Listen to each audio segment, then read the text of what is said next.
నమస్కారం ఘంటారావానికి స్వాగతం. ముందుగా ప్రధాన అంశాలు.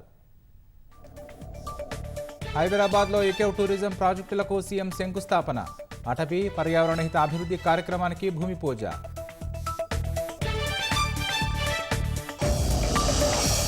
తెలుగు రాష్ట్రాల్లో పలుచోట్ల స్వల్ప భూ ప్రకంపనలు. ఇళ్లు అపార్ట్మెంట్ల నుంచి బయటకు పరుగులు తీసిన జనం.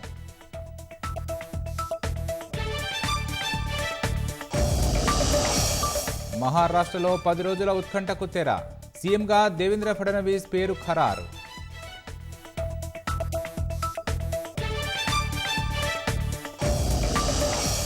కేరళ వైనాడు జిల్లాలో బోల్తాపడిన పర్యాటకుల బస్సు.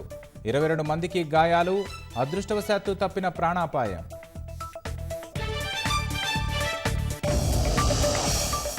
ఢిల్లీలో 2 కార్లు ఢీకొని చెలరేగిన మంటలు. ఒకరు సజీవ దహనం, పలువురికి గాయాలు.